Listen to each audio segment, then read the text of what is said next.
दोस्तों नमस्कार, आपका स्वागत है बीके कंप्लीट कोर्स में। जैसा कि आप सभी लोगों को मालूम ही है कि हमारी 2 क्लासें हो चुकी हैं। 2 क्लास में हम एक प्रश्न को पढ़ चुके हैं, जिसमें बाल विकास हमारा चल रहा है, वो भी पवन की गाइड से।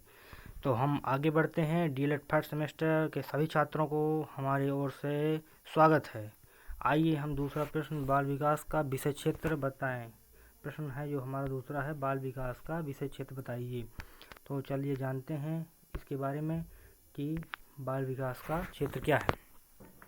बाल विकास बालक के संपूर्ण जीवन का अध्ययन है। इसका विषय क्षेत्र गर्भावस्था से लेकर युवावस्था तक की सभी अवस्थाओं के सभी पहलुओं का अध्ययन है। इसके अतिरिक्त इनके क्षेत्र के अंतर्गत बाल विकास को प्रभावित करने वाले तत्वों व सिद्धांतों का अध्ययन है। यानी कि बाल विकास बालक के संपूर्ण जीवन का अध्ययन है। इसका विषय क्षेत्र गर्भावस्था से लेकर युवावस्था तक की सभी अवस्थाओं के सभी पहलुओं का अध्ययन है। इसके अतिरिक्त इनके क्षेत्र के अंतर्गत बाल विकास को प्रभावित करने वाले तत्वों व सिद्धांतों का अध्ययन है। इसके निम्नलिखित 5 भागों में विभाजित किया गया है। कितने भागों में विभाजित किया है? 5 भागों में विभाजित किया गया है, जिसमें से आपको हम बता रहे हैं बाल विकास की विभिन्न अवस्थाओं का अध्ययन जो है कि बाल विकास को समझने के लिए बाल मनोवैज्ञानिक विकास के आधार पर कई अवस्थाओं में बांटा गया है। गर्भावस्था से किशोरावस्था तक बालक के विकास की अग्रलिखित अवस्थाएं होती हैं। पहला नंबर है गर्भावस्था। यह अवस्था, यह अवस्था, यह अवस्था, यह अवस्था कंसेप्शंस से लेकर जन्म तक की अवस्था है। गर्भस्थ शिशु का स्वाभाविक विकास द्रुत गति से होता है। यानी कि गर्भस्थ शिशु का स्वाभाविक विकास द्रुत गति से होता है। किस गति से होता है? द्रुत गति से होता है। जन्म से पूर्व बच्चे की आकृति एवं विभिन्न अंगों का निर्माण हो जाता है। यानी जन्म से पूर्व बच्चे की आकृति एवं विभिन्न अंगों का निर्माण हो जाता है। बच्चे के वजन यानी कि वेट व आकार यानी कि साइज, आकार में साइज में वृद्धि होती है। बच्चे के विकासात्मक पहलुओं का अध्ययन इसके क्षेत्र में ही आता है। किसके क्षेत्र में आता है? गर्भावस्था के अंतर्गत आता है। इसके बाद कौन सा है? शैशवावस्था। दूसरा नंबर क्या हो जाएगा? शैशवावस्था। जन्म के बाद 2 सप्ताह के शिशु को नियोनेट और इस अवधि को शैशवावस्था कहते हैं। विकासात्मक मनोविज्ञान के आधार पर गत्यात्मक, शारीरिक, संवेगात्मक क्षमताओं व उनकी प्रक्रियाओं का आदि का अध्ययन किया जाता है। शैशवावस्था में क्या किया जाता है? शैशवावस्था जन्म के बाद 2 सप्ताह को शिशु को नियोनेट और इस अवधि को शैशवावस्था कहते हैं। विकासात्मक मनोविज्ञान के आधार पर गत्यात्मक, शारीरिक, संवेगात्मक क्षमताओं व उनकी प्रक्रिया आदि का अध्ययन किया जाता है। इसके बाद क्या है? उत्तरावस्था। क्या है उत्तरावस्था? यानी कि यह अवस्था 2 सप्ताह से लेकर 2 वर्ष की अवधि तक चलती है। कितनी तक? यह अवस्था 2 सप्ताह से लेकर 2 वर्ष तक की अवधि की होती है। इस काल में बच्चे को बाल शिशु कहा जाता है। क्या कहा जाता है? इस काल में बच्चे को बाल शिशु कहा जाता है। इस अवस्था में बाल विकास में बाल शिशु के शारीरिक, मानसिक, सामाजिक, संवेगात्मक, गत्यात्मक व भाषा संबंधी विकास का अध्ययन किया जाता है। क्या किया जाता है? इसमें शारीरिक, मानसिक, सामाजिक, संवेगात्मक, गत्यात्मक व भाषा संबंधी विकास का अध्ययन किया जाता है उत्तरा शैशवावस्था में। किसमें? उत्तरा शैशवावस्था में। इसके बाद हमारा आता है बाल्यावस्था। इसको कहते हैं अंग्रेजी में चाइल्डहुड। क्या कहते हैं? चाइल्डहुड। बाल्यावस्था का काल 2 वर्ष से 12 वर्ष तक होता है। कितने से होता है? 2 वर्ष से लेकर 12 वर्ष तक होता है। कितने से? 2 वर्ष से 12 वर्ष तक होता है।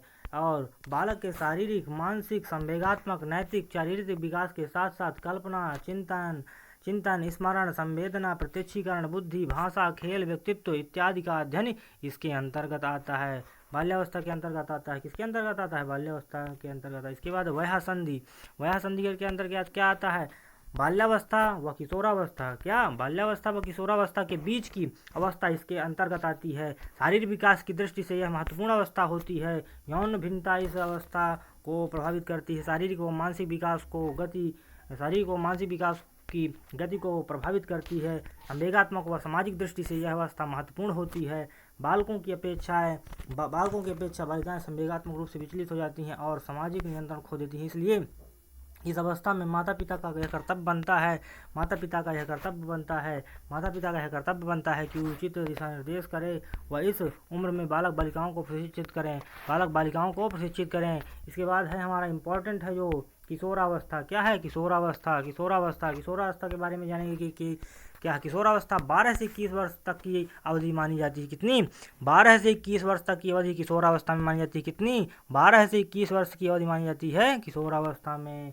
अच्छा, आगे बढ़ते हैं। अवधि मानी जाती है। वैसे अंग्रेजी के अनुसार टीन जब तक रहता है, जैसे 13, 14, 15, 16, 17, 18, 19, सभी अवस्थाएं किशोरावस्था में आती हैं। सभी अवस्थाएं किशोरावस्था में आती हैं। स्टेन हॉल जी के शब्दों में, स्टेन हॉल महोदय जी के शब्दों में क्या कही है परिभाषा इन्होंने? कही है किशोरावस्था बड़े बल, तनाव, तूफान, विरोध की अवस्था है। क्या है?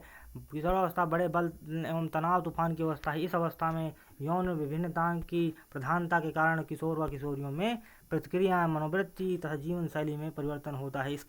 इसमें शारीरिक मानसिक परिवर्तन के कारण संतुलित समस्याएं या समायोजन समस्याएं उत्पन्न होती हैं। क्या होती हैं? इसमें शारीरिक मानसिक परिवर्तन के कारण संतुलित समस्याएं या समायोजन समस्याएं होती हैं। समायोजन समस्याएं होती हैं, उत्पन्न होती हैं। इसके बाद आएंगे प्रौढ़ावस्था में। प्रौढ़ावस्था क्या है? प्रौढ़ावस्था के बारे में जानेंगे। यह अवस्था 21 वर्ष से 40 वर्ष तक की होती। कितनी होती है?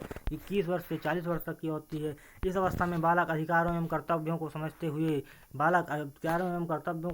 हुए उनका निर्वहन करने लगता है। इस अवस्था में समाप्त होते होते व्यक्ति के रचनात्मक परिवर्तन भी पूर्णतः समाप्त हो जाते हैं। क्या हो जाते हैं? रचनात्मक परिवर्तन पूर्णतः समाप्त हो जाते हैं। अब आगे बढ़ते हैं। बाल विकास के विभिन्न पहलुओं का अध्ययन।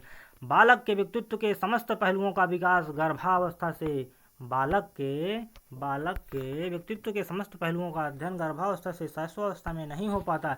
जैसे जैसे वह परिपक्वावस्था की ओर बढ़ता जाता है, उसी प्रकार व्यक्तित्व के पहलुओं का विकास होता जाता है। बाल विकास के विभिन्न पहलू निम्नलिखित हैं। पहला नंबर है शारीरिक विकास, गत्यात्मक विकास, मानसिक विकास, संवेगात्मक विकास, भाषा विकास। और आगे बढ़ते हैं। इसके बाद होगा सामाजिक विकास, नैतिक विकास, चारित्रिक विकास के बाद क्या हो जाएगा? चारित्रिक विकास के बाद सौंदर्यात्मक, धार्मिक विकास, स्मृति का विकास, प्रतिभा व कल्पना का विकास, अवधान व रुचि का विकास। और रुचि के विकास के बाद हो जाएगा चिंतन एवं रुचि का विकास, खेल का विकास, व्यक्तित्व का विकास। ये सब हमारे किसके अंतर्गत आते हैं? ये सब हमारे आते हैं बाल विकास के विभिन्न पहलुओं के अंतर्गत आते हैं। विभिन्न पहलू हैं बाल विकास के। इसके बाद हमारा तीसरा प्रश्न क्या हो जाएगा? तीसरा प्रश्न है हमारा बाल विकास का महत्व लिखिए। बाल विकास का क्या महत्व है? बाल विकास का महत्व जानेंगे। यदि आप बच्चे का सर्वांगीण विकास उचित तरीके से करना चाहते हैं तो आपको बच्चों को जानना और समझना होगा। एक सफल शिक्षक के रूप में बच्चे का सर्वांगीण विकास तभी कर सकते हैं जब आप बच्चे की आयु, मानसिक स्तर, अभिवृद्धि के साथ साथ होने वाले परिवर्तनों, सीखने की क्षमता, आदतों, रुचियों, आवश्यकताओं, समस्याओं आदि के साथ साथ सीखने सिखाने की रुचिपूर्ण एवं आनंदमयी शिक्षण विधियों से परिचित होंगे। बाल मनोविज्ञान में हम इन्हीं के बारे में अध्ययन करते हैं। यानी बाल विकास का महत्व यही है। अतः हमारे 3 क्वेश्चन कंप्लीट हो गए पवन की गाइड से। अतः बीके कंप्लीट कोर्स आपका तहे दिल से धन्यवाद करता है। जय हिंद, जय भारत, नमस्कार। लाइक करें, कमेंट करें, सब्सक्राइब करें। आपका चैनल है, आप हमें सपोर्ट करें। जय हिंद, जय भारत।